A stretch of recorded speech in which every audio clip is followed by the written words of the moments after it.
E aí, plantoides, tudo bem? No episódio de hoje, a gente vai ver duas situações distintas aí. A primeira é toda uma prática de replante da Monstera obliqua Peru.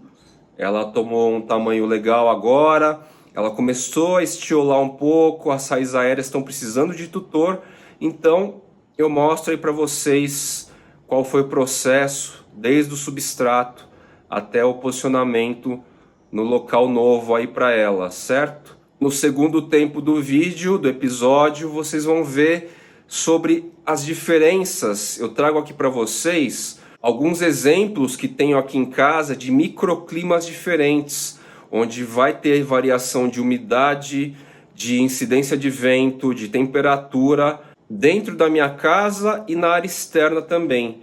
Esse é um aspecto muito legal para a gente analisar no detalhe, né? Quando a gente tem esse interesse por plantas indoor, plantas outdoor, urban jungle, que às vezes na sua sala, na sua cozinha, na sua varanda, você vai ter condições diferentes de temperatura, de umidade, de incidência de vento, óbvio, e isso é muito legal, isso é bastante influente mediante as espécies para você eleger de maneira bacana de que maneira você vai posicionar as suas plantas, certo? Então curtam aí, deixem comentários sobre o tema se vocês tiverem suas dúvidas e bora cultivar!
Preparando aqui então o substrato clássico, que simula um pouco da serrapilheira, né? Tenho casca de pinos, chips de coco, solo enriquecido, perlita, carvão, tem um pouquinho de turfa de esfagno também, e olha como fica solto, ó. Certo? Eu vou replantar aqui a Monstera obliqua Peru. Ela está crescendo bem rápido. Sai daí. E a bichinha vai precisar de um tutor, porque se eu não tutorar, tangou. Sai. Se eu não tutorar, então o que acontece?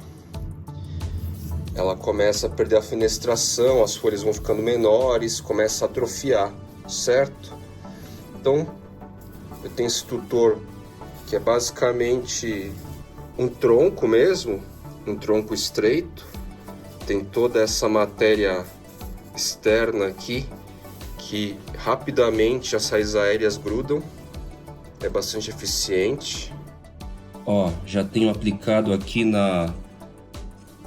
do Philodendron Florida Beauty e grudou muito rápido. Em uma semana ele já encontrou aqui a mesma superfície, né? E quase que instantâneo já veio cumprir o papel, certo? É um pouco diferente de esfagno. É exatamente a matéria apropriada num habitat natural, né? Então as raízes aqui encontraram com alta facilidade, tem altíssima aderência. O único inconveniente dessa matéria orgânica aqui é que com o tempo apodrece, né?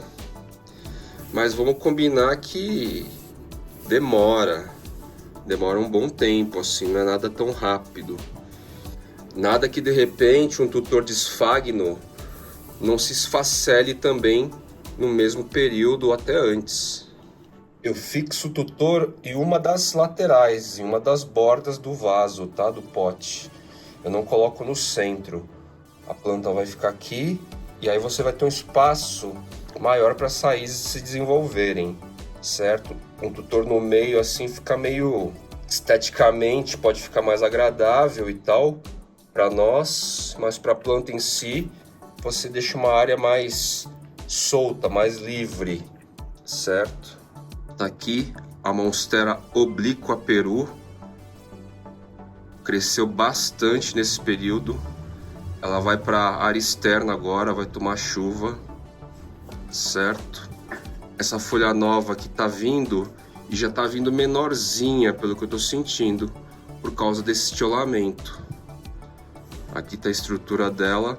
Esses pontos de raízes aéreas precisam encontrar alguma superfície para fixar, senão vai começar a ter o estiolamento aqui.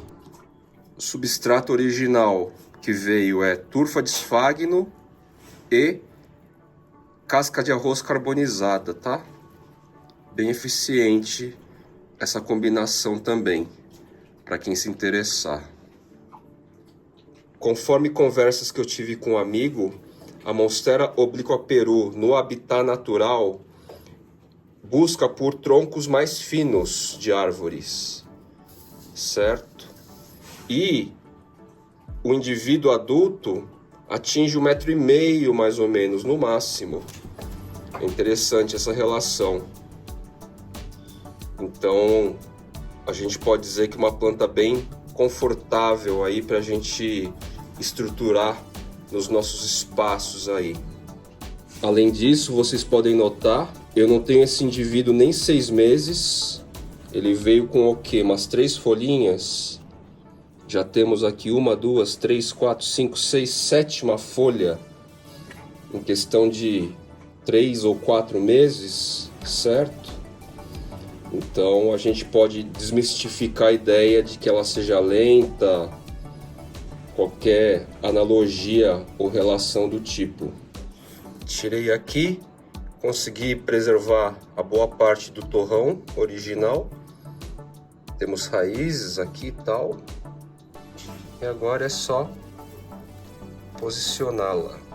Bom, eu fixei de tal maneira que as raízes aéreas encontrem o tronco da maneira mais prática e rápida possível, certo? Talvez eu até coloque um pouquinho de esfagno úmido nesse vão que ficou entre a planta e o tronco para estimular o crescimento.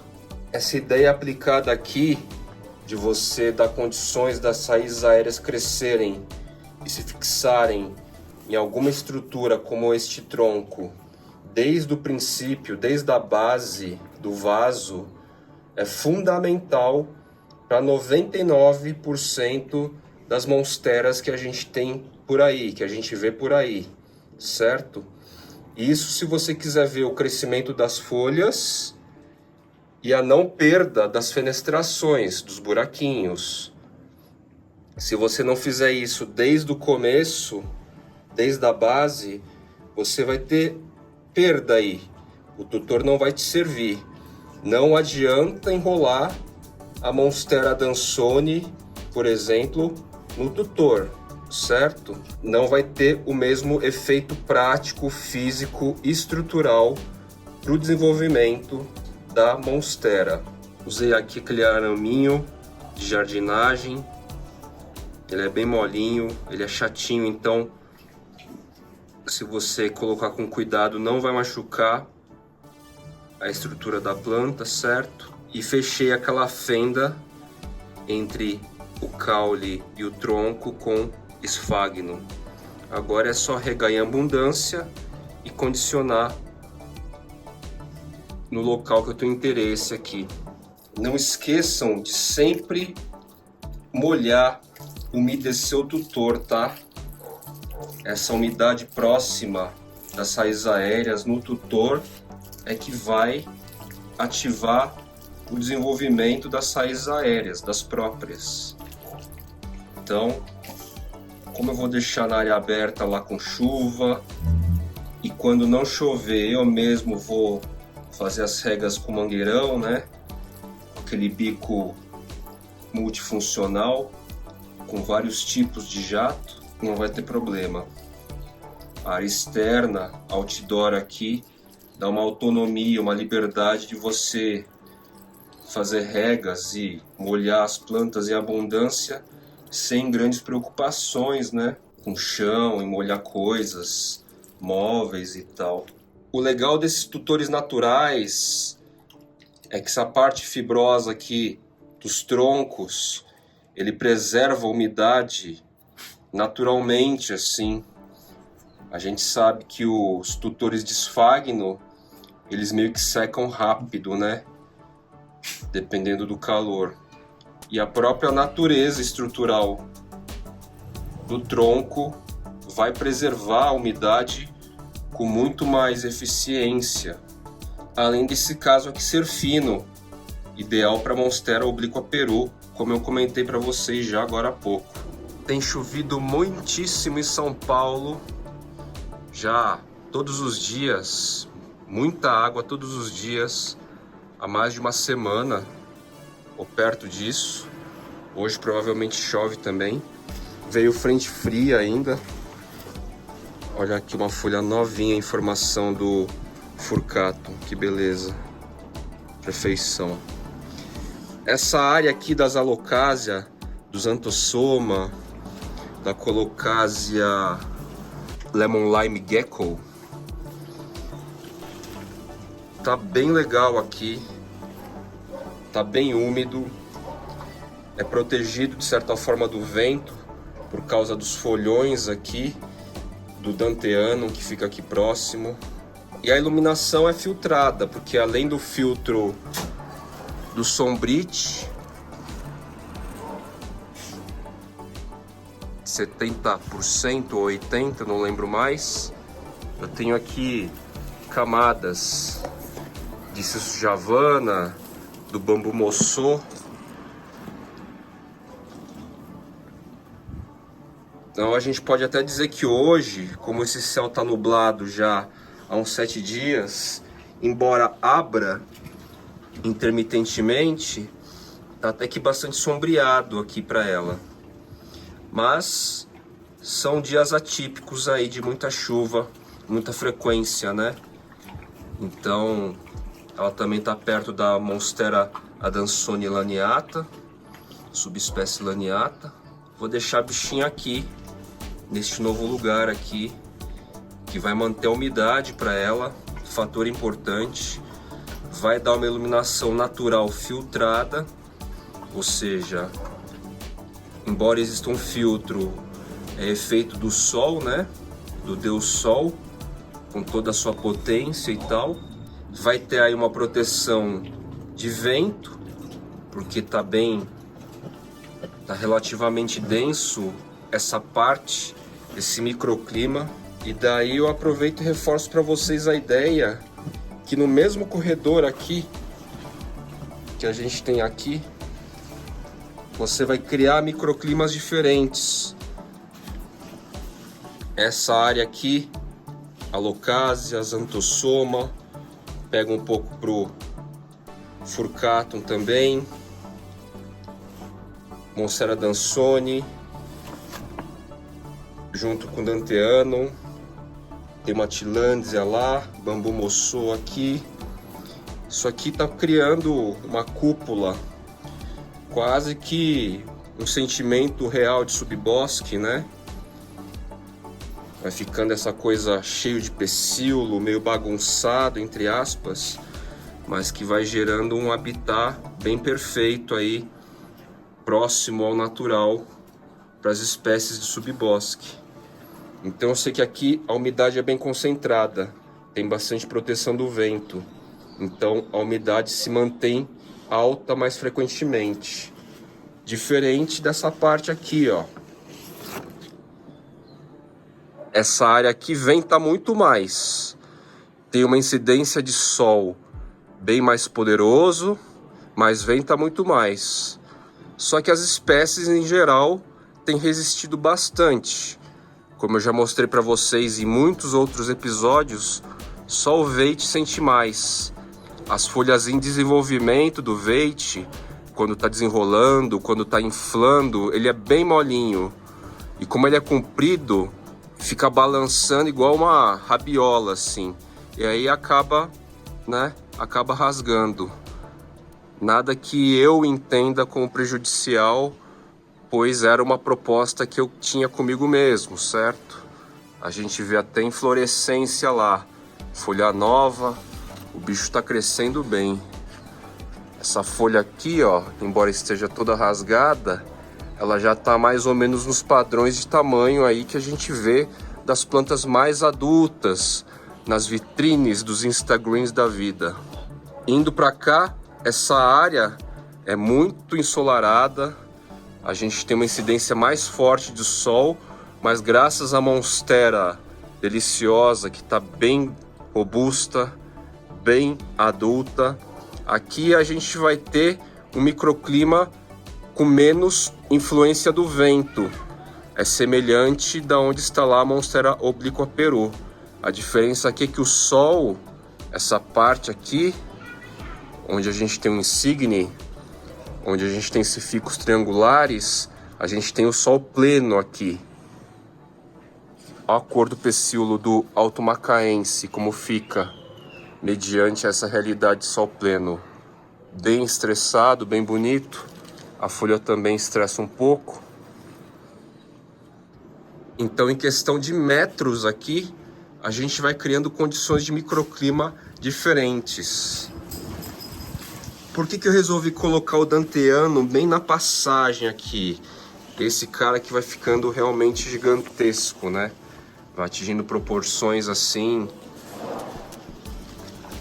mamute.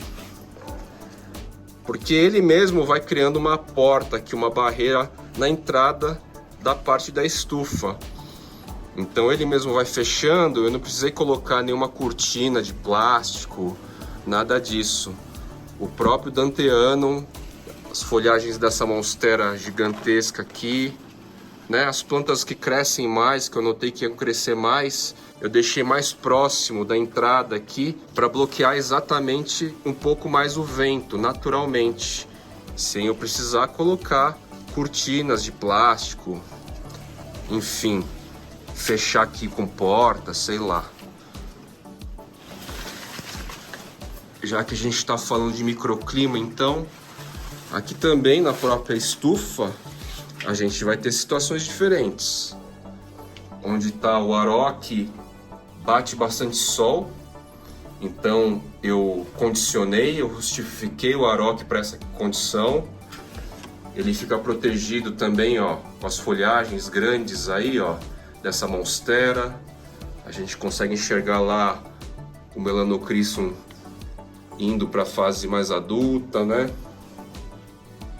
Eu posso dizer que o canto mais protegido da área externa é esse aqui. Aqui a presença de vento é nula.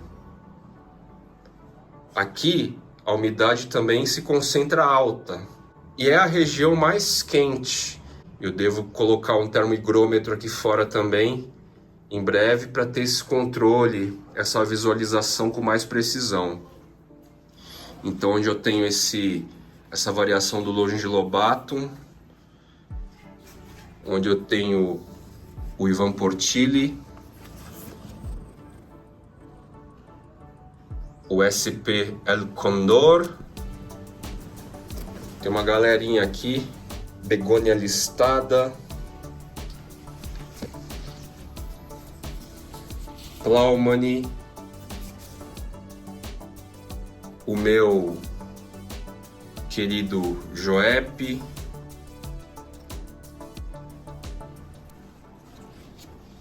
a gente tem também o Patrícia aqui. Eu trouxe para o lado do Patrícia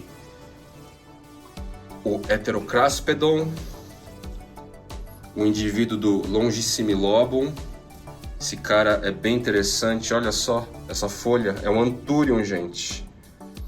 Mas reparem só essa lâmina foliar estreita, comprida. Aqui está uma folha em reset, resetada da Cercestes mirabilis, que também é uma arace, certo? Então aqui é só um exemplo, microclima diferente. É o ponto mais quente, mais úmido e mais protegido do vento. Aqui já tem uma incidência de sol bem maior. É um pouco mais seco, é mais arejado, é mais aberto. As orelhas caídas do panguiense. Tamanho da folha já.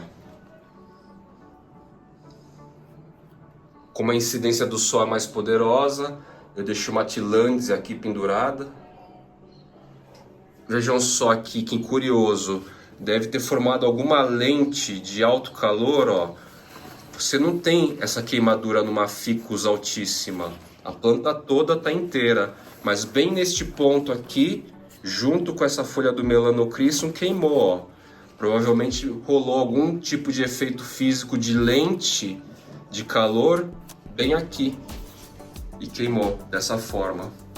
Efeito também de microclima, né? Não provocado propositadamente. Temos o tango. O cachorro de vocês avisa quando vem chuva torrencial constante? O tango me avisa. Um dia ou horas antes dessa chuva torrencial que perdura por dias, o tango muda o comportamento e eu já sei que vem chuva. Fora isso, tem um outro fenômeno interessante que deve acontecer com alguns animais de vocês. Mas se, por exemplo, eu tô a 2 ou 3 minutos para chegar em casa, ele já sabe que eu vou chegar, ele já fica no portão, esse portãozinho esperando assim. É bem curioso esses fenômenos da senciência animal. Então olha só, a Altíssima tá inteirona, quase que em sol pleno aqui. Só o adesivo de 25% que dá uma proteção. Não tem folha nenhuma queimada. É só naquele ponto específico que queimou Melanocrisum também. Olha que interessante essa situação com um baby Warocqueanum, ó. Tá de baixo, sombreado. Se não fosse a Ficus maclelandiale, o sol aqui, a incidência ia ser muito forte pro Warocqueanum. Mas graças a Ficus maclelandiale, que está protegendo o Aroque, não só o Aroque, como todas essas outras aqui de baixo, eu não preciso colocar necessariamente um sombrite aqui, mantendo esses 25%, mais a proteção do McLeland. Essa galera toda aqui fica numa condição de clima ideal, no sentido da força de luz, né? Incidência, força da luz. Indoor eu tenho suporte de recursos tecnológicos. Aqui no rack está mostrando no termoigrômetro 21,5 graus Celsius e 82% de umidade, tá? Ou seja, preciso me preocupar com borrifação? Não. Toda essa galera aqui pode ficar em paz. E logo aqui, ó, a 5, 6 metros, próxima à porta de vidro, que dá lá para a estufa, 22 graus, é mais quente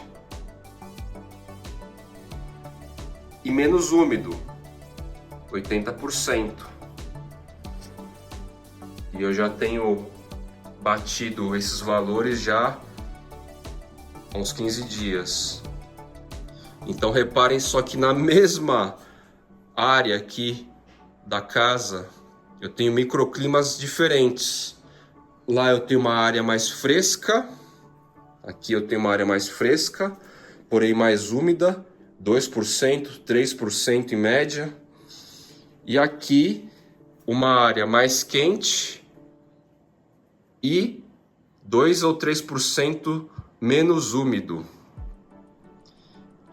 certo? A minha ideia é, depois de um tempo, mapear os pontos mais concentrados. Aqui provavelmente vai ser mais quente e talvez mesma umidade do que lá, porém mais quente porque é mais aberto, tem mais luz.